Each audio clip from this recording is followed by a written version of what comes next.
नमस्कार मित्रांनो, भावी शिक्षक आणि शिक्षिकेनो आणि जे कार्यरत असलेले शिक्षक वर्ग, मी अक्षय विरकर टिप्स फॉर टीईडी मध्ये तुम्हा सर्वांचं स्वागत करतो। आजच्या या व्हिडिओमध्ये आपण अतिशय महत्त्वपूर्ण विषयासंदर्भात चर्चा करणार आहोत। चर्चा कोणत्या विषयावर की आपली 23 नोव्हेंबरला शिक्षक पात्रता परीक्षा आहे आणि ही शिक्षक पात्रता परीक्षा सर्वांसाठी अतिशय महत्त्वपूर्ण आहे। आणि या शिक्षक पात्रता परीक्षेमध्ये एक अतिशय महत्त्वपूर्ण विषय आहे जो की आहे 30 मार्काला। तो विषय कोणता की बालमानसशास्त्र। आता आपण फॉर्म भरलेले आहे, त्याच्यामध्ये आपल्याला बालमानसशास्त्र असं कन्सिडर केलेलं आहे आणि तोच विषय म्हणजे मानसशास्त्र। त्याला बालमानसशास्त्र म्हणा किंवा मानसशास्त्र म्हणा किंवा अध्ययन अध्यापनाचे मानसशास्त्र म्हणा। आपण याच्या संदर्भात सविस्तरपणे चर्चा करणार आहोत। मग आता ही चर्चा नेमकी कशी आहे? आता सध्या तुम्ही सर्वजण अभ्यास करत आहात। मग हा अभ्यास कसा करत आहात? मानसशास्त्राचा अभ्यास करताना म्हणजेच बालमानसशास्त्राचा अभ्यास करताना तुम्ही नेमक्या भरपूर चुका करत आहात आणि अशा चुका करत आहात की त्यामुळे आपल्याला मानसशास्त्रामध्ये मार्क्स मिळायला अवघड जाणार आहे। मग हे आपल्याला मार्क्स सहजासहजी कसे मिळवायचे आणि मानसशास्त्र किंवा बालमानसशास्त्राचा अध्ययन अध्यापनाचे मानसशास्त्राचा अभ्यास करताना आपण नेमके कोणते टॉपिक वाचले पाहिजेत याच्याबद्दल सविस्तरपणे चर्चा करणार आहोत। म्हणजे 2013 पासून ते 2024 पर्यंत शिक्षक पात्रता परीक्षा बालमानसशास्त्र मानसशास्त्रामध्ये आत्तापर्यंत कोणकोणते घटक आले होते याच्या संदर्भात आपण एकदम व्यवस्थितपणे माहिती पाहणार आहोत।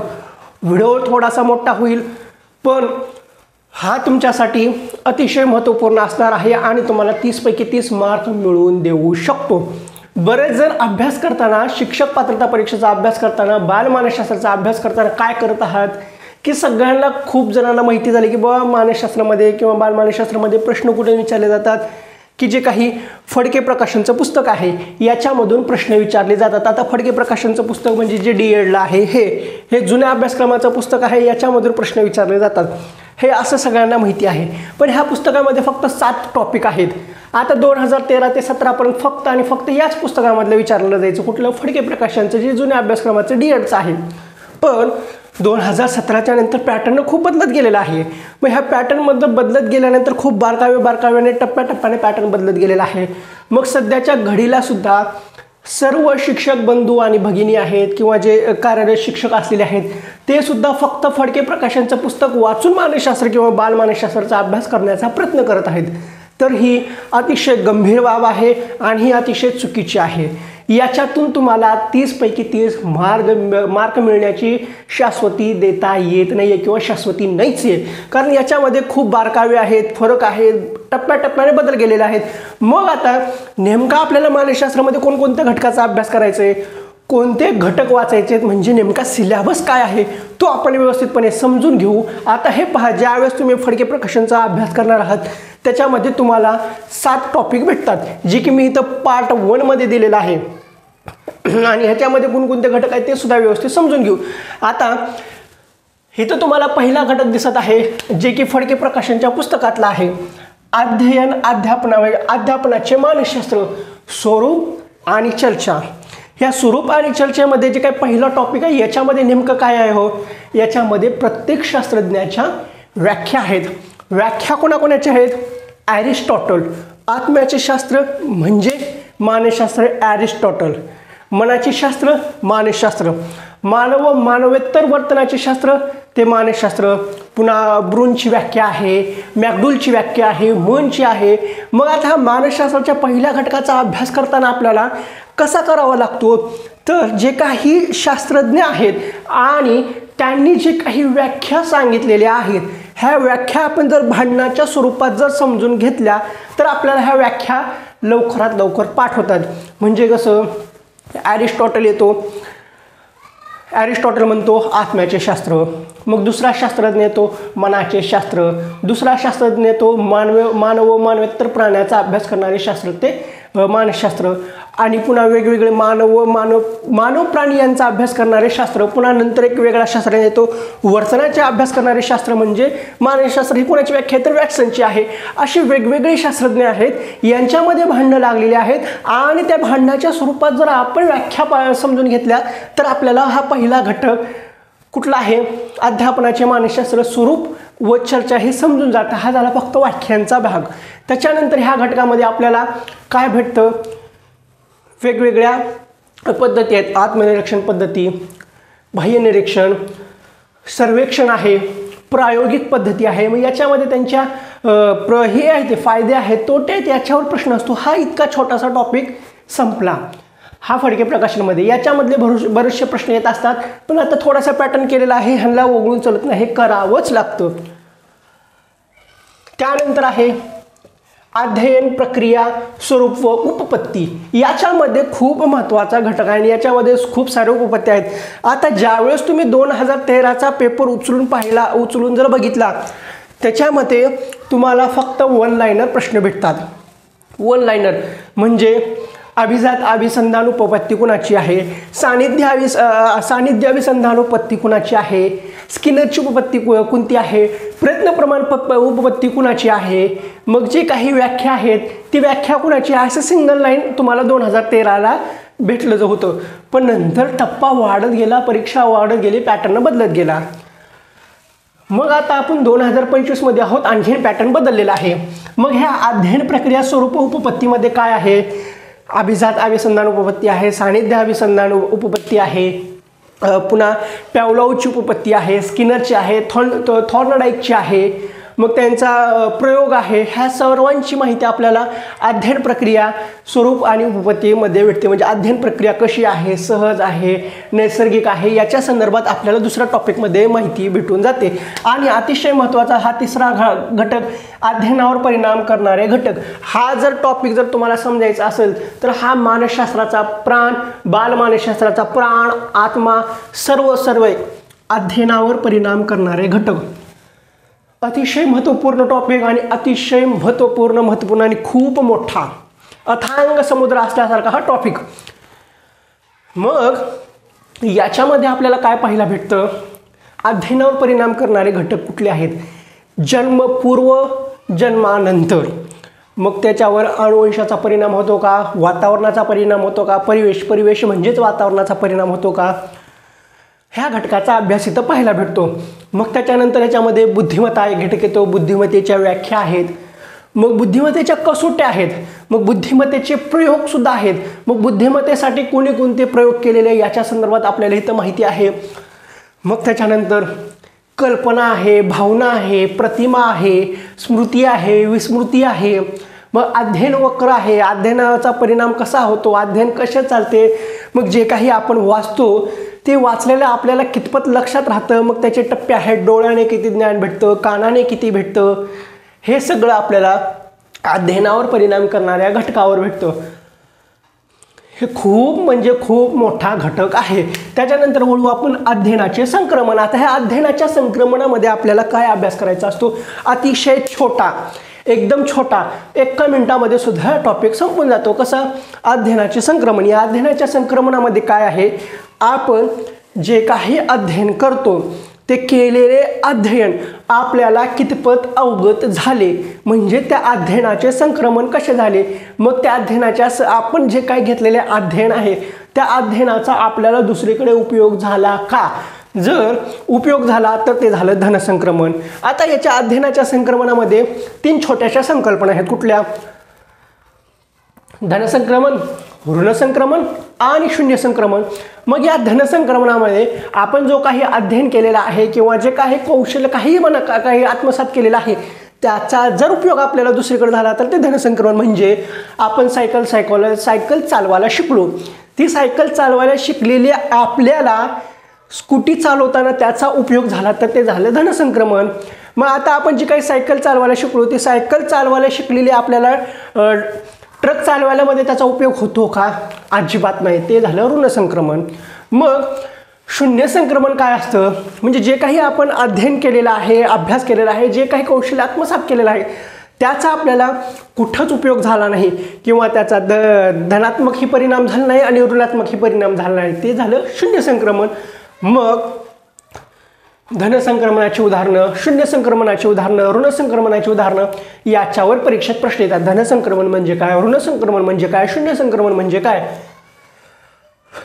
याच्यावर आपल्याला अध्ययन संक्रमणामध्ये उपपत्त्या पाहायला भेटतात, म्हणजे अध्ययन संक्रमणामध्ये टॉपिकमध्ये पाहायला भेटतात. त्याच्यानंतर आहे शक्तिवादी उपपत्ती, हे अध्ययन संक्रमणामध्ये आपल्याला पाहायला भेटून जातं. त्यानंतर आहे अध्ययन व बालकाचा विकास.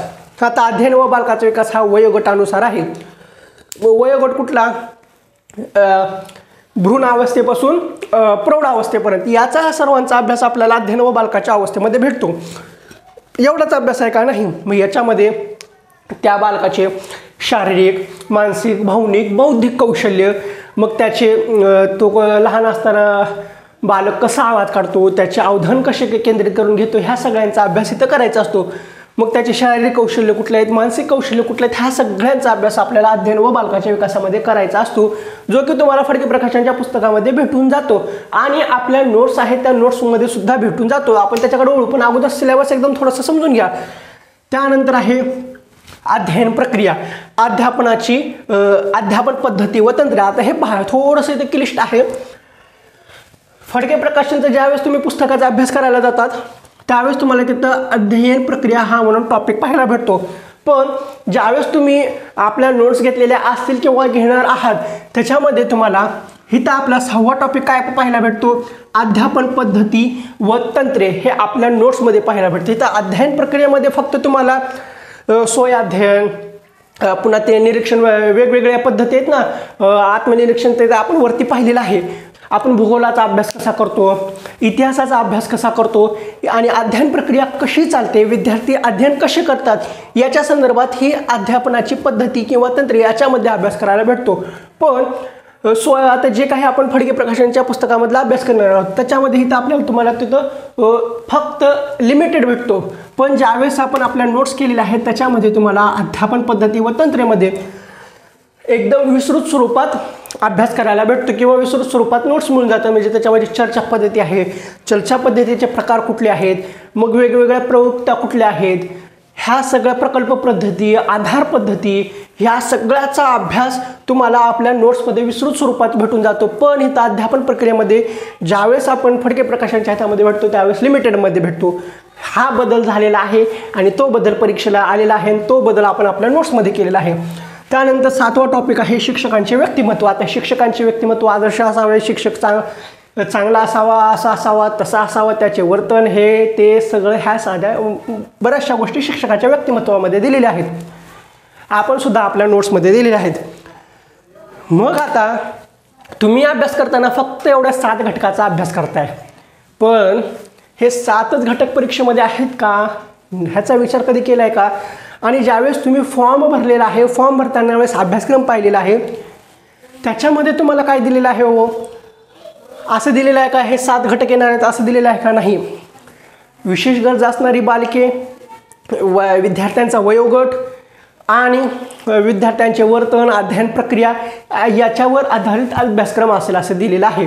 पण 2013 पासून ते 2017 पर्यंत फक्त एवढे 7 चॅप्टर पुरेसे होते. 30 पैकी 30 मार्क घेऊन देत होते. पण त्यानंतर पॅटर्न बदलत गेल्यानंतर टॉपिक वाढले, त्याची व्याप्ती वाढत जाऊन 18 घटकांपर्यंत येऊन पोचली. मग आता हे बाकीचे घटक, हे तर तुम्ही फक्त 7 घटक ह्या पुस्तकातून पाहिले, मग हे पैकीच्या पैकी मार्क्स मिळवून देऊ शकतात का? अजिबात नाही आहे. पॅटर्न खूप बदललेला आहे, थोडासा समजून घ्या. हा पार्ट 1 झाला जो की फडके प्रकाशनच्या पुस्तकामधला आहे. ते कोणतं पुस्तक? हे पुस्तक तुम्हाला मी इथं दाखवत आहे, हे सगळीकडे भेटतं. पण आता हे पुस्तक वापरून 30 पैकी 30 मार्क मिळत नाही आहेत, हे थोडंसं समजून घ्या. त्यानंतर आपल्याला वळणार आहोत आपण पार्ट 2 मध्ये. आता हे जे काही पार्ट 1 तुम्हाला फडके प्रकाशनच्या पुस्तकामध्ये भेटून जातं, पण हे पार्ट 2 मधले जे काही 11 घटक आहेत, हे 11 घटक तुम्हाला कुठे भेटणार आहेत? तुम्हाला भेटणार आहेत आपल्या नोट्समध्ये. ह्या आपल्या नोट्स आहेत. मानसशास्त्र, बालमानसशास्त्र, अध्यापनाचे मानसशास्त्राची की पेपर 1 असो किंवा पेपर 2 साठी परिपूर्ण असणार आहे. इथं तुम्हाला दिसत आहे, ते साईडला सुद्धा दाखवतो मी. महाराष्ट्र राज्य शिक्षक पात्रता परीक्षा मानसशास्त्र, बालमानसशास्त्र नोट्स, पेपर 1 व पेपर 2 साठी अत्यंत उपयुक्त संपूर्ण ते परिपूर्ण मानसशास्त्र. ह्याच्यामध्ये कोणता प्रश्न परीक्षेला आलेला आहे ते ह्याच्या बाजूला मी TET म्हणून टाकलेला आहे. सगळं व्यवस्थित दिलेलं आहे. मानसशास्त्राच्या शाखा कुठल्या आहेत, काय नाही आहे. त्याच्यानंतर शिक्षण प्रक्रियेचे वैशिष्ट्य दिलेले आहे बघा, खालीलप्रमाणे इथं दिसत असेल.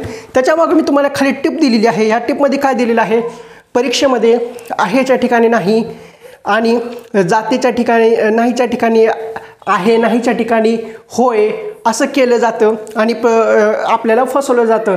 म्हणजे होयच्या ठिकाणी नाही, आहेच्या ठिकाणी नाही असं केलं जातं, जातीच्या ठिकाणी जात नाही असं सुद्धा केलं जातं आणि फसवलं जातं. प्रत्येक ठिकाणी मी तुम्हाला ह्या नोट्समध्ये टिप्स दिलेल्या आहेत. इथं तुम्हाला साईडला दिसत असेल.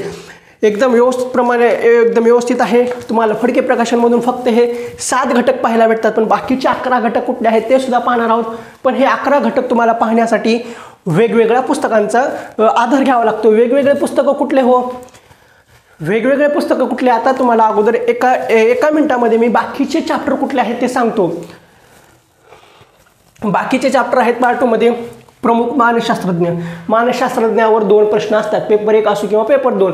पेपर 2ला 100% मानसशास्त्रावर प्रश्न असतो आणि मानसशास्त्रज्ञ हे इतके आहेत की परीक्षेमध्ये आपल्याला लक्षात येत नाही, पण आपण आपल्या नोट्समध्ये दिलेले आहेत. त्याच्यामध्ये प्रमुख मानसशास्त्रज्ञ आहेत ते टोटल 64 मानसशास्त्रज्ञ आपण आपल्या नोट्समध्ये दिलेले आहेत.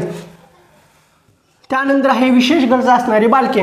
मग आता हे विशेष गरजा असणारी बालके कुठले आहेत, दिव्यांग असतात, म्हणजे ते मतिमंद असतात, प्रज्ञाशील असतात, अकार्यक्षमता असणारे असतात, प्रज्ञावान असतात, दृष्टीहीन असतात, मग ते कर्णबधीरसुद्धा असतात, अस्थिव्यंग असणारे असतात. असे 10 प्रकारचे मी बालके दिलेले आहेत.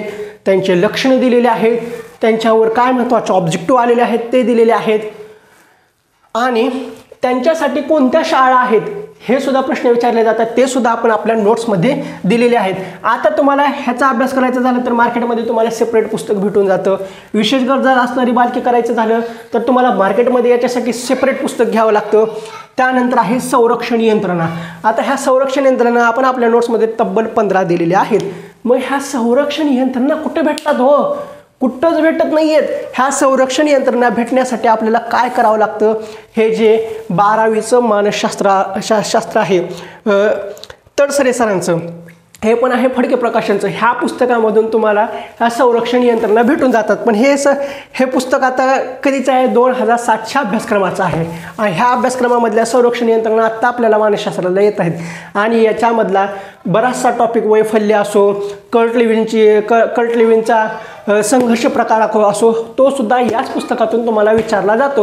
हे पुस्तक आता मार्केटमध्ये कुठेही अवेलेबल नाही आहे. तुम्ही मार्केटमध्ये कुठलेही पुस्तकं घ्या किंवा जे मार्केटमध्ये मानसशास्त्र किंवा बालमानसशास्त्र म्हणून पुस्तके विकले जात आहेत किंवा ठोकळ्यामध्ये सुद्धा ठोकळासुद्धा तुम्हाला भेटत आहेत, पण ह्या ठोकळ्यामध्ये हे टॉपिक तुम्हाला भेटत नाही आहेत. ठोकळ्यामध्ये काय भेटतं, मार्केटमधल्या पुस्तकांमध्ये काय भेटतं, फक्त तुम्हाला हे 7 टॉपिक भेटून जातात. ह्याच्यामधून मानसशास्त्र पूर्ण होत नाही आहे, हे लक्षात घ्या. आपण आपल्या नोट्समध्ये संरक्षण यंत्रणा 15 दिलेल्या आहेत. ह्या संरक्षण यंत्रणा कुठल्या हो, भावविस्थापन, दिवा स्वप्न, तादात्मीकरण, उदात्तीकरण, प्रक्षेपण, अशा वेगवेगळ्या संरक्षण यंत्रणा आहेत आणि प्रत्येक संरक्षण यंत्रणेचा आपण आपल्या दैनंदिन जीवनामध्ये वापर करत असतो.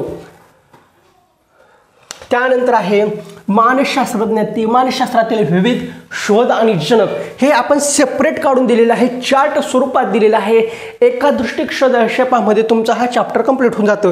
2013मध्ये हे मानसशास्त्रातले शोध कोण लावले होते, त्याचा जनक कुठला आहे, प्रायोगिक पद्धती कोणाची आहे, वर्तन पद्धती कोणाची आहे, मग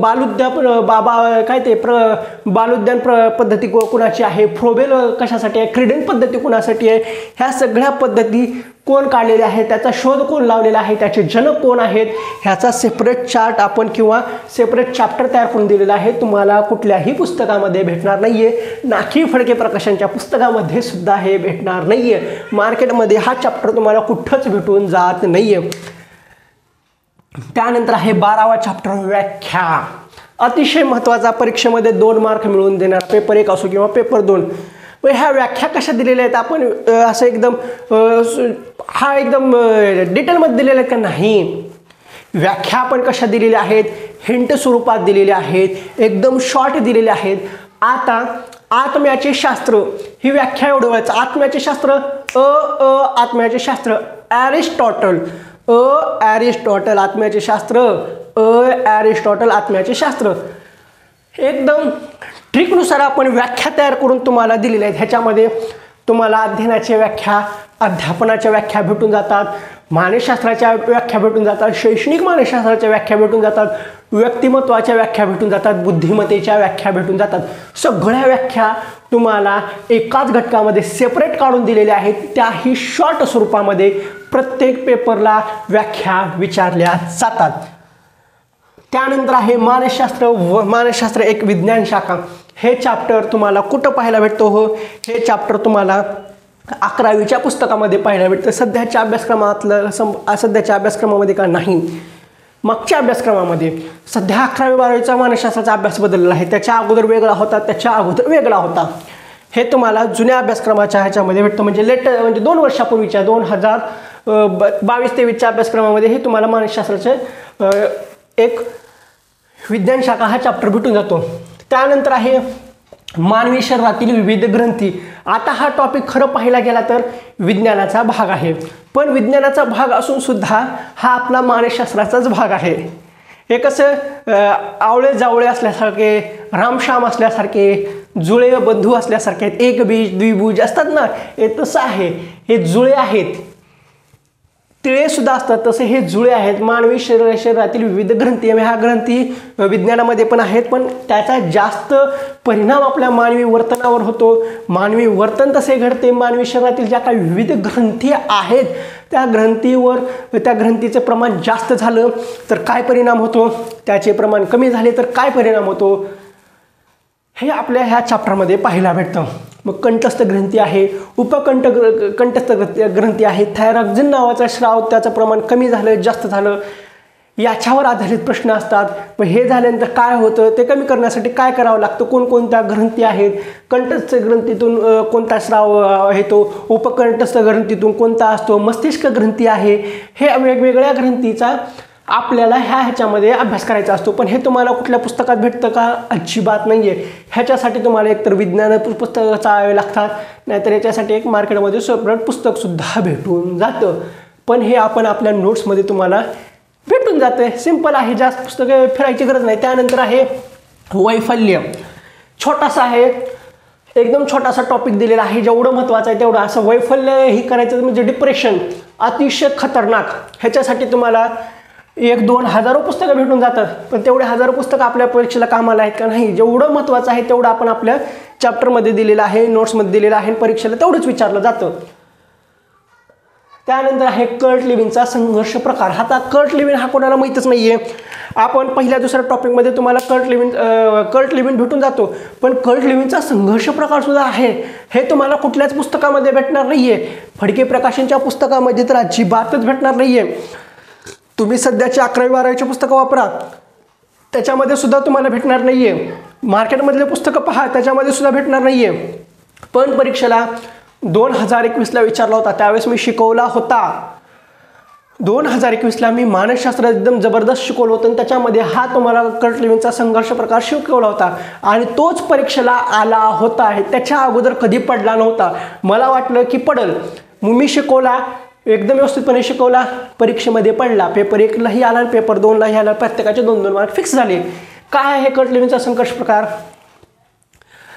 वर्जन संघर्ष, प्रगमन संघर्ष, प्रगमन संघर्ष, प्रगमन वर्जन संघर्ष, वर्जन संघर्ष, द्विधा प्रगमन वर्जन संघर्ष, द्विधा वर्जन संघर्ष, असे कर्ट लिव्हिंगने संघर्षाचे प्रकार सांगितले आहेत. प्रगमन म्हणजे प्रगमन म्हणजे हवे नको नको हवे वाटणारे, म्हणजे द्विधा मनस्थिती असते. कधी कधी आपल्याला एखादी वस्तू हवी असते पण त्याच्यामध्ये काही त्रुटी असते म्हणून ते सुद्धा नको वाटते, पण हवी पण वाटते नको पण वाटते, म्हणजे ते झालं प्रगमन वर्जन संघर्ष.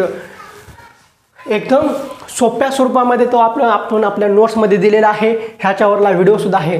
त्यानंतर अतिशय महत्त्वाचा व्यक्तिमत्व. हा सगळ्यात मोठा चॅप्टर आहे. ह्याच्यासाठी भरपूर पुस्तक आहेत.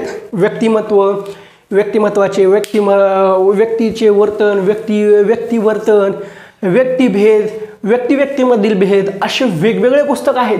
त्याला कन्सिडर करून व्यक्तिमत्व हा चॅप्टरसुद्धा आपल्या परीक्षेमध्ये विचारला गेलेला आहे. आणि हा चॅप्टर तुम्हाला परीक्षेमध्ये विचारला जातो, पण तुम्हाला फडकेच्या पुस्तकामध्ये भेटतो का? अजिबात भेटत नाही. मार्केटमध्ये भेटतो का? नाही. ह्याच्यासाठी तुम्हाला सेपरेट पुस्तक घ्यावं लागतं. मग ह्या व्यक्तिमत्वामध्ये काय हो, वेगवेगळे शास्त्रज्ञ आहेत. शेल्डन आहे, कार्ल युंग आहे, त्यांनी व्यक्तिमत्वाचे वेगवेगळे प्रकार सांगितलेले आहेत.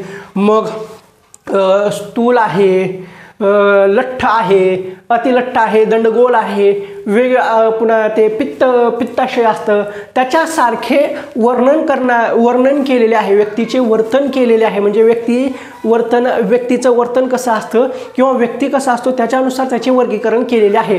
मग ह्याच्यानंतर शेल्डन आहे, कार्ल युंग आहे, त्यांनी व्यक्तीचे वर्तन वेगवेगळ्या प्रकारे केलेले आहे आणि त्यांची तुलना वेगवेगळे प्रकारे केलेली आहे. स्थूल, दोही, जाड असे वेगवेगळे केलेले आहे, सडपातळ. मग त्यांचे कोण कसे वर्णन केलेले आहे हे व्यक्तिमत्वाच्या चॅप्टरमध्ये असतं. व्यक्ती हा बहिर्मुखी असतात, अंतर्मुखी असतात. मग हे बहिर्मुखी म्हणजे काय आणि अंतर्मुखी म्हणजे काय? बहिर्मुखी म्हणजे जे बाहेर समाजामध्ये वावरणारे, समाजप्रिय असणारे हे बहिर्मुखी. आणि अंतर्मुखी म्हणजे ते स्वतःमध्ये मग्न असणारे. मग ह्या स्वतःमध्ये मग्न असणाऱ्यामध्ये स्वमग्न नावाची एक विकृती तयार झाली आणि स्वमग्नच नावाचा एक हे झालं. ते स्वमग्न विशेष गरजा असणाऱ्या बालकामध्ये सुद्धा येतं. तेच आपण आपल्या ह्याच्यामध्ये कन्सिडर केलेलं आहे. मग हे हे असतात ना अंतर्मुखी व्यक्ती, त्या स्वमग्न सुद्धा असू शकतात, स्वमग्न होण्याची शक्यता असते. मग असे वर्णन कोण केलं, कसं केलं हे आपल्याला व्यक्तिमत्वामध्ये पाहायला भेटतं. त्यानंतर 17वा टॉपिक आहे अध्यापनाची प्रतिमाने. हा सुद्धा आपण आपल्या ह्याच्यामध्ये तयार केलेला आहे. मार्शल विल्स हे दरवेळी परीक्षेला विचारलं जातं. 1 मार्काला हमखास असतं, 100% फिक्स म्हणजे फिक्स. हे असे टोटल आपल्याला शिक्षक पात्रता परीक्षा पेपर 1 असो किंवा पेपर 2 असो, असं आपल्याला मानसशास्त्राचे 18 चॅप्टर करावे लागतात. तुम्ही जर फक्त फडके प्रकाशन करत असाल, तुम्हाला 30 पैकी 30 मार्क मिळणार नाही आहे. 10पर्यंत येऊन अडकचाल तुम्ही. 30 पैकी 30 मार्क पडायचे असतील तर तुम्हाला हे एवढे 18 टॉपिक करावे लागतात. आता हे सगळे 18 टॉपिक तुम्हाला करायचे आहेत. हे त्यासाठी आपण आपल्या नोट्स आहेत, तुम्ही रेडीमेड नोट्स आहेत ते तुम्हाला मिळू शकतात. हे तुम्हाला इथं नोट्स दाखवत आहे. हा टोटल 153 पेजच्या नोट्स आहेत आणि ह्या नोट्सच्या शेवटी मी तुम्हाला एक जबरदस्त कानमंत्र दिलेला आहे. कानमंत्र तसं तर तुम्हाला नोट्स वाचत जाताना एकदम दिसत असेल. एकदम सुटसुटीत आपण अशा नोट्स दिलेल्या आहेत. हे आता बुद्धिमत्तेचा चॅप्टर, हे व्यक्तिगत कसोट्या, सामूहिक प्रकारच्या कसोट्या, सगळं व्यवस्थित दिलेलं आहे. पुन्हा हे तुम्हाला इथं शास्त्रज्ञ दिसत असतील, भाग 2 शास्त्रज्ञ, प्रमुख शास्त्रज्ञ, हे सगळं व्यवस्थित सुटसुटीत दिलेलं आहे. याच्यातले भरपूर प्रश्न परीक्षेत आलेले आहेत, ह्याच्या बाहेर जाणार नाही आहे. आता हे तुम्हाला कर्णबधीर, स्वमग्न वगैरे सगळं एकदम व्यवस्थितपणे दिसत आहे. एकदम सुटसुटीत दिलेलं आहे आणि परीक्षेच्या एकदम शेवटी आता इथं तुम्हाला हे कर्ट लिव्हिनचा तुम्हाला संघर्ष प्रकार सांगत होतो.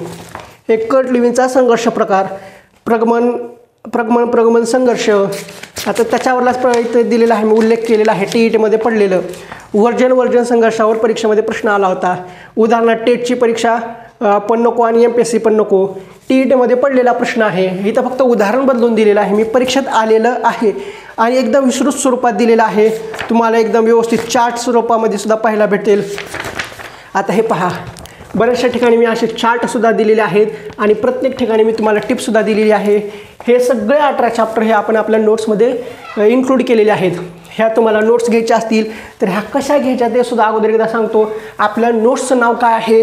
आपल्या नोट्सचं नाव आहे संपूर्ण ते परिपूर्ण मानसशास्त्र.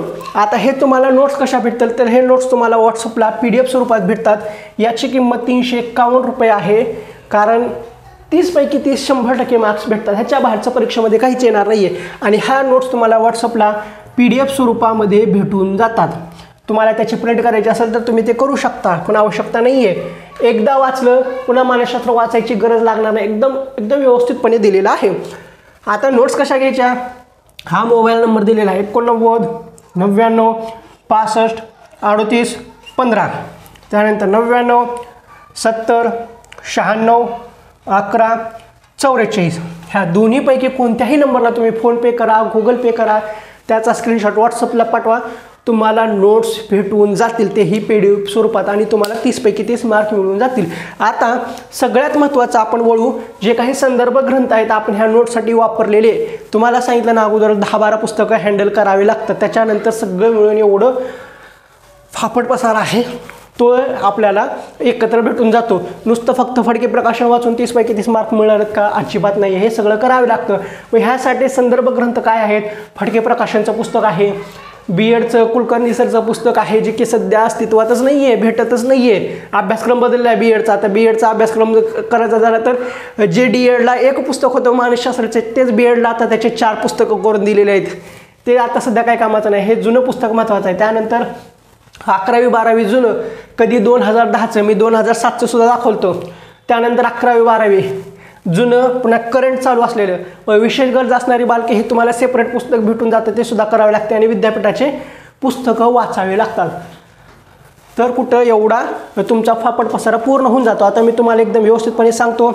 हे एक पुस्तक तुम्हाला वाचावं लागेल. याच्यामध्ये व्यक्तिमत्वाचा टॉपिक आहे, कर्ट लिव्हिनचा प्रकार आहे, व्यक्तिभिन्नता काय आहे ते समजून जाते, वैयक्तिक भिन्नता, व्यक्तिभिन्नता, संप्रेषण, समूहवर्तन. हे आता संप्रेषण, समूहवर्तन हे आपल्या सध्या कामाचं नाही आहे, पण समायोजन व मानसिक आरोग्य हे विचारलं जातं. हे सुद्धा आपण आपल्या नोट्समध्ये इन्क्लूड केलेलं आहे. त्यानंतर आहे BEdचं हे कुलकर्णी सरांचं पुस्तक.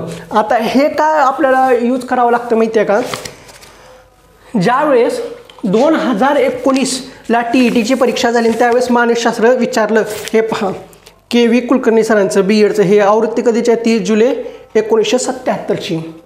याच्यातलं मानसशास्त्र परीक्षेला विचारलं गेलेलं आहे. काय विचारलं गेलेलं? आता कसं झालं, 2021ला काय केलं त्यांनी? 2017पर्यंत फक्त फडके प्रकाशन विचारायचे, पण 2018ला त्यांनी याच्यातल्या 2 ओळी, ह्या पुस्तकातल्या 2 ओळी, म्हणजे आता कसं आहे माहिती आहे का? ह्याच्यामध्ये तुम्हाला एक उदाहरणासहित सुद्धा दाखवतो. इथं ही आहे, मानसशास्त्राचे स्वरूप, उपयोग व मर्यादा, हा आहे ना. मग त्याच्यानंतर आहे मानसशास्त्राच्या अभ्यास पद्धती, अंतर्निरीक्षण, वस्तुनिष्ठ निरीक्षण, प्रायोगिक, सांख्यिकी पद्धत, वैकल्पिक पद्धत, जीवन वृत्तांत पद्धत. ते आपल्याला पहिल्याच टॉपिकमध्ये पाहायला भेटून जातं. ह्याच्यामध्ये दुसरा टॉपिक आहे. मग ह्याच्यात त्यांनी काय केलं माहिती आहे का? आता प्रायोगिक पद्धत आहे, तर प्रायोगिक पद्धतीमधले फडके प्रकाशनच्या पुस्तकामधल्या 2 ओळी टाकल्या आणि ह्या पुस्तकातल्या 2 ओळी टाकल्या आणि त्याच्यामधली एक ओळ चुकीची दिली. याच्यापैकी कोणती ओळ चुकीची आहे असं म्हणून सांगितलं. हे असं खेळवलं गेलं. 2019ला सुद्धा तसंच खेळवलं गेलं. मग आता आणखीन एक महत्त्वाचं तुम्हाला आणखीन एक उदाहरणासहित दाखवतो. हां, आता तुम्हाला आणखीन एक उदाहरण देतो. 2019च्या परीक्षेमध्ये आलेलं, सॉरी 19च्या नाही, 19च्या परीक्षेमध्ये सुद्धा आलेलं आणि 2021च्या परीक्षेमध्ये आलेलं आणि 23च्या परीक्षेमध्ये आलं. 23च्या परीक्षेमध्ये काय बदल झाला ते तुम्हाला सांगतो. आता इतर टॉपिक आहे संवेदना व अवबोध, आणि हा टॉपिक आपल्याला अध्ययनावर परिणाम करणारे घटक याच्यामध्ये आहे. पण याच्यामध्ये तुम्हाला काय केलं त्यांनी? जे आपल्याला इंद्रिय भ्रम होतं, चित्त भ्रम होतं, आपण दोरी पाहतो, त्या दोरीला साप समजतो, किंवा एखादं नाणं आहे ते नाणं आपल्याला चमकतं, ते चमकल्या एखादी ही असतं ना आपलं थम्सअपची बॉटल असं जुन्या काळातली काचेची सध्यासुद्धा आहे, त्याचं जे ही टोपण असतं ते चपटं झालेलं असतं, ते चपटं टोपण आपल्याला ज्यावेळेस चमकतं त्यावेळेस चमकल्यानंतर आपल्याला तर नाणं असल्यासारखं वाटतं. मग ते इंद्रिय भ्रम आहे का, चित्तभ्रम आहे का, हे असं विचारलं जातं. पण ज्यावेळेस आपण फडके प्रकाशनचं पुस्तक पाहायला जातो त्यावेळेस इंद्रिय भ्रम, चित्तभ्रम एवढंच असतं. पण हे जे काही यांचं कुलकर्णी सरांचं पुस्तक आहे याच्यामध्ये काय दिलेलं आहे? अवबोधातील दोष आहेत. याच्यामध्ये इंद्रिय भ्रम दिलेला आहे, परिचितता दिलेला आहे. हे नवीन आहे, हे कुणालाच माहिती नाही आहे. त्या फडके प्रकाशनच्या पुस्तकामध्ये वेगळं आहे आणि ह्याच्यामध्ये वेगळं आहे. पुन्हा त्याच्यानंतर विशिष्ट मनस्थिती आहे, मग विशिष्ट भौगोलिक परिस्थिती आहे, बहुमितिक इंद्रिय भ्रम कसे असतात हे विचारलं गेलेलं आहे.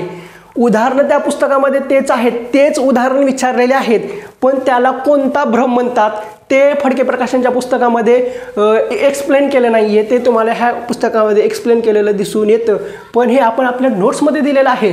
एवढा डीप अभ्यास करून मी तुम्हाला मानसशास्त्राच्या नोट्स दिलेले आहेत. त्यानंतर हे आहे मानसशास्त्राचं 12वीचं पुस्तक. हे सध्या अभ्यासक्रमाला नाही आहे, मागच्या अभ्यासक्रमाला होतं. त्याच्या अगोदरच्या अभ्यासक्रमाचं सुद्धा दाखवलेलं आहे. हे सुद्धा तुम्हाला अभ्यास करावं लागतं. त्यानंतर हे आहे 12वीचं मानसशास्त्र, पुन्हा 11वीचं मानसशास्त्र. सॉरी, हे 12वीचं आहे आणि हे 11वीचं आहे. एवढे सगळे पुस्तकं वाचावे लागतात. कुठले कुठले? फडके प्रकाशन, पुन्हा ते कुलकर्णी सरांचं पुस्तक वाचावं लागतं. जुन्या अभ्यासक्रमाचे BEd असो, DEd असो, 11वी 12वी असो, करंट 11वी 12वी असो, हे सगळं पुस्तकं तुम्हाला वाचावे लागतात. पण हा सगळा फापट पसारा एवढं सगळं मी तुम्हाला आपल्या नोट्समध्ये दिलेलं आहे. त्या नोट्स तुम्ही वापरून ते मानसशास्त्रामध्ये सहज 30 मार्क मिळवू शकता. मग तुम्हाला नोट्स कसे घ्यायचे ते सांगितलेलं आहे. नोट्सचं नाव आहे संपूर्ण ते परिपूर्ण मानसशास्त्र. नंबर दिलेला आहे 89 99 65 38 15 99 70 96 11 44. ह्या नोट्स तुम्हाला PDF स्वरूपात भेटून जातात. याची किंमत 351 रुपये आहे. तुम्हाला व्हॉट्सअपला PDF स्वरूपात भेटून जातात. पण आता ज्यांना ह्या नोट्स घेणं शक्य नाही आहे, ते नुसतं फडके प्रकाशनचं पुस्तक वाचतायत, ठीक आहे तेवढं वाचा. पण बाकीचे एवढे सुद्धा चॅप्टर करा. तुम्हाला नोट्स घ्यायचे नाही आहेत, पैसे खर्च करायचे नाही आहेत. हे एवढे चॅप्टर तुम्ही नेटवर हुडका, ढिगाराभर वाचा, पण ते एवढं भेटत नाही. पण परीक्षेसाठी जेवढं आवश्यक आहे तेवढंच आपण आपल्या नोट्समध्ये दिलेलं आहे. आता काही जणांना खूप हे असतं की नोट्स तर आपल्या आवडतात, शिकवलेल्या आवडतं, आपण भरपूर व्हिडिओ टाकलेले आहेत मानसशास्त्राचे, पण त्यांना नोट्स पण पाहिजे असतात, पण पैसे पण कमी करायचे असतात. हे पहा, ह्याची किंमत 351 रुपये आहे. याच्यापेक्षा 1 रुपयाही कमी होत नाही आणि जास्तही होत नाही आहे. खूप मेहनत करून नोट्स बनवलेले आहेत. परफेक्ट नोट्स आहेत. 30 पैकी 30 मार्क मिळवून देतात. एकदा मानसशास्त्र वाचले की पुन्हा वाचायची गरज पडणार नाही, एवढं जबरदस्त मी तुम्हाला त्या मानसशास्त्रामध्ये दिलेलं आहे. किती चॅप्टर आहेत ते सुद्धा दिलेलं आहे. टिप्ससुद्धा दिलेले आहेत. परीक्षेमध्ये प्रश्न कसे विचारतात, कसे फिरवले जातात, सगळं डिटेल दिलेलं आहे. इतकं तुम्हाला सोपं वाटतं ना मानसशास्त्र, एकदा वाचायला झालं की तुम्ही संपवल्याशिवाय उठणार नाही, असं मानसशास्त्राच्या नोट्स मी बनवून दिलेल्या आहेत. या नोट्सचा मी स्वतःसुद्धा अभ्यास केलेला आहे. अगोदर ह्या नोट्स मी स्वतः तयार केलेल्या आहेत. एवढ्या सगळ्या पुस्तकामधून तो डाटा तयार करून स्वतः लिहिलेला आहे. त्यानंतर त्या टाईप करून घेतलेल्या आहेत. आता ज्यांना घेणं शक्य असेल त्यांनी घ्या, ज्यांना घेणं शक्य नसेल, हे एवढे चॅप्टर आहेत, ह्या एवढ्या चॅप्टरचा तुम्ही इकडून तिकडून अभ्यास करा. आता तुम्हाला वाटत असेल मार्केटमध्ये 400 450 500 रुपयाला ठोकळा भेटतो, त्याच्यामध्ये सगळंच भेटतं. तो ठोकळा असतो तुम्हाला ठोकळाच करून सोडतो. त्या ठोकळ्यानं TET कधीच पास होत नाही आहे, हा सुद्धा एक कानमंत्र आहे. असा एवढा सगळा सिलेबस आहे. एवढा सगळा अभ्यास करायचा सिलेबस सांगायला जवळजवळ अर्धा तास लागलेला आहे. आणि प्रत्येक चॅप्टर मी तुम्हाला शिकवणार सुद्धा आहे, शिकवत सुद्धा आहे, शिकवले सुद्धा आहेत. आणि आता कसं आहे, दिवस कमी राहिलेले आहेत. रीडिंग खूप महत्त्वाची आहे, फास्ट अभ्यास करणं गरजेचं आहे. त्याच्यासाठीच मी तुम्हाला नोट्सबद्दल माहिती दिलेली आहे. तुम्हाला नोट्स घ्यायचे असतील तर तुम्ही घेऊ शकता. त्यानंतर आपले शिक्षक पात्रता परीक्षेसाठी बंचसुद्धा लॉन्च केलेले आहेत. परिसर अभ्यास आणि मानसशास्त्राचा पेपर 1साठी 60 मार्काचा बंच आहे. त्याच्यामध्ये 16 PDF आहेत. त्या 16 PDF वाचून तुम्हाला 60 मार्क पैकीच्या पैकी 60 पैकी 60 मार्क मिळू शकतात. तो बंच 1301 रुपयाला आहे. 16 PDF, प्रत्येक PDFला पासवर्ड. त्यानंतर बंच 2 आहे. बंच 2 हा सामाजिक शास्त्राचा आहे. या सामाजिक शास्त्राच्या बंचमध्ये तुम्हाला 90 मार्काचे मी नोट्स रेडीमेड देत आहे. ह्या नोट्समध्ये तुम्हाला काय भेटतं, 17 PDF भेटून जातात. ह्या 17 PDFमध्ये तुम्हाला संपूर्ण इतिहास भेटून जातो, जुना प्लस नवीन, पुन्हा भूगोल जुना प्लस नवीन, नागरिकशास्त्र भेटून जातं, अर्थशास्त्र सुद्धा भेटून जातं. त्याच्यानंतर मग तुम्हाला एक संभाव्य प्रश्नसंचाचा एक पेपरचा सेट दिला जातो. त्याच्यामध्ये 60 संभाव्य प्रश्नसंच असतात. त्याची 151 रुपये किंमत आहे. पण बंचमध्ये मी ते इन्क्लूड केलेलं आहे. त्या बंचची किंमत 1401 रुपये आहे. ओरिजिनल किंमत 1567 रुपये आहे. 167 रुपये डिस्काउंट देऊन तुम्हाला 1401 रुपयाला भेटून जातं. त्या 17 PDFमध्ये मानसशास्त्राची सुद्धा PDF भेटून जाते. म्हणजे तुम्हाला 15 PDF ह्या इतिहास, भूगोल, नागरिकशास्त्राच्या भेटून जातात. 16वी PDF ती असते संभाव्य प्रश्नसंचाची असते. ती परीक्षेच्या शेवटी वाचायची असते. दिवसा जरी कधी पण वाचली तरी चालतं. 7 पेपर दिलेले आहेत. त्याच्यामध्ये 1000+ ऑब्जेक्टिव्ह आहेत. संभाव्य प्रश्नसंचामध्ये एक संभाव्य प्रश्नसंचामध्ये 100 प्रश्न आहेत. त्याच्यामध्ये अक्षरशः 4थी पासून 10वी पर्यंतच्या भूगोलपर्यंत, इतिहासपासून भूगोल, नागरिकशास्त्र, अर्थशास्त्र आहे, हे सगळे इन्क्लूड केलेलं आहे. आणि त्याच्यानंतर आपले जे काही इतिहासातील शोधजनक आहेत, मग त्यांचे ग्रंथ आहेत, ते सुद्धा आपण संभाव्य प्रश्नसंचामध्ये दिलेले आहे. आणि नंतर 17वी PDF जी असते ती मानसशास्त्राची असते, 351 ची आहे. पण त्या बंचमध्ये तुम्हाला 1401 मध्ये 17 PDF भेटून जातात. त्यानंतर ज्यांचा पेपर 1 ही आहे आणि पेपर 2 सामाजिक शास्त्र आहे, त्यांच्यासाठी आपण कॉम्बो बंच लॉन्च केलेला आहे. तो आहे 1631 रुपयाला. आता तो 1700-1800 पर्यंत पडतो, पण तुम्हाला मी बंच घेणार आहे म्हणून तुम्हाला 1631 रुपयाला देतो. त्याच्यामध्ये तुम्हाला 20 PDF भेटून जातात. त्याच्यामध्ये तुम्हाला काय काय भेटतं, परिसर अभ्यासची परिपूर्ण 60 मार्काची तयारी, म्हणजे परिसर अभ्यास 30 मार्क, मानसशास्त्र 30 मार्क आणि सामाजिक शास्त्र 60 मार्क, असं सगळं तुम्हाला पेपर 1 आणि पेपर 2चा कॉम्बो मिळून 1631 रुपयाला तब्बल 20 PDF भेटून जातात. त्या 20 PDFचा तुम्ही अभ्यास केला तर तुमचा पेपर 1ला 60 पैकी 60 मार्क मिळू शकतात आणि पेपर 2ला 90 पैकी 90 मार्क, म्हणजे पासिंगच झाली. एवढं सगळं मी तुम्हाला सोपं करून दिलेलं आहे. नोट्स तुम्हाला व्हॉट्सअपला भेटून जातात PDFमध्ये. ह्या नंबरवर पेमेंट करायची 89 99 65 38 15 99 70 96 11 44. बंच 1 बंच 2 बंच 3 इथं दिलेलं आहे. ह्याच्यावर तुम्ही नंबरवर संपर्क करू शकता. सॅम्पल नोटसुद्धा मागू शकता, ते तुम्ही घेऊ शकता.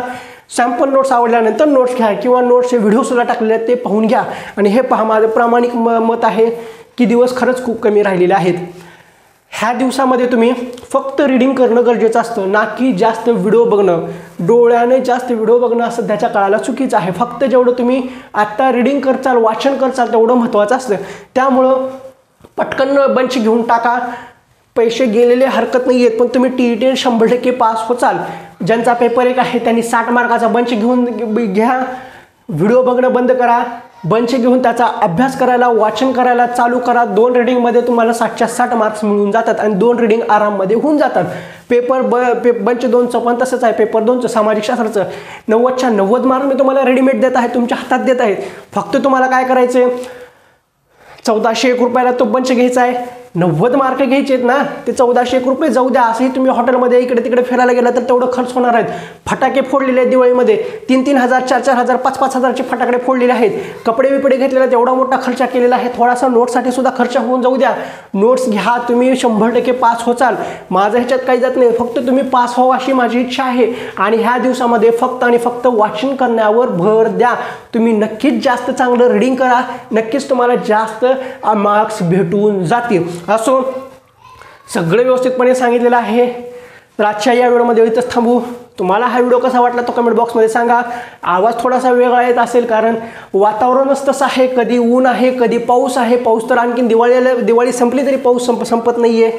अशा गोष्टी चालू आहेत. त्यामुळे वातावरणाचा आपल्या शरीरावर परिणाम होतोच, कारण आपल्या ज्या काही शारीरिक क्रिया असतात ते वातावरणाशी निगडीत असतात. वातावरणामध्ये बदल झाला तर शरीरामध्ये त्याचा परिणाम होत असतो. सर्दी होत असते, ताप येत असतो, खोकला होत असतो. ते शरीर आहे त्याच्यावर रिॲक्ट करत असतं. तसंच मानसशास्त्राचे आपण तुमच्यासाठी नोट्स आणलेले आहेत, तुम्ही सुद्धा त्याच्यावर रिॲक्ट व्हा, नोट्स घ्या, अभ्यास करा आणि पास व्हा. दिवस कमी लावलेले आहेत. एक दिवस महत्त्वाचा आहे. जेवढं जास्त वाचन होईल तेवढं जास्त वाचन करा. असो, आपण आजच्या या दिवसामध्ये इथंच थांबू. आजच्या या व्हिडिओमध्ये इथंच थांबू. तुम्हाला हा व्हिडिओ कसा वाटला तो कमेंट बॉक्समध्ये सांगा. व्हिडिओ आवडला असेल, व्हिडिओला लाईक करा. व्हिडिओ पाहून तुमचा काही फायदा झाला असेल असं वाटत असेल तर, आणि तरच तुम्ही तुमच्या हा व्हिडिओ मित्रमैत्रिणीला शेअर करा. आणि व्हिडिओला लाईक करायला विसरू नका. आणि नोट्स घ्यायला सुद्धा विसरू नका. आणि नोट्स घेऊन नक्कीच अभ्यास करा आणि नक्कीच पास व्हा. तुम्हा सर्वांसाठी परीक्षेसाठी खूप खूप शुभेच्छा. चांगला अभ्यास करा, चांगले मार्क्स घ्या आणि नक्कीच तुम्ही सगळेजण TETमध्ये पास होणार आहात. कारण तुम्ही नोट्स घेणार आहात. नोट्स घेतल्यानंतर त्याचं वाचन करणार आहात आणि जे वाचलेलं आहे ते परीक्षेला येणारच आहे. कारण एक सकारात्मक जेवढा चांगला सकारात्मक विचार कराल तेवढं सगळं सकारात्मक विचार येतात. आणि एक नकारात्मक विचार केला तर तुमच्या 100 सकारात्मक विचारावर ते पाणी फिरतं. म्हणून नेहमी पॉझिटिव्ह राहा. Think positive, will be happen everything positive. जेवढं चांगला विचार कराल तेवढं सगळं सकारात्मक होऊन जाईल. असो, ठीक आहे, पुन्हा भेटू पुढल्या एका व्हिडिओमध्ये अशीच महत्त्वपूर्ण माहिती घेऊन.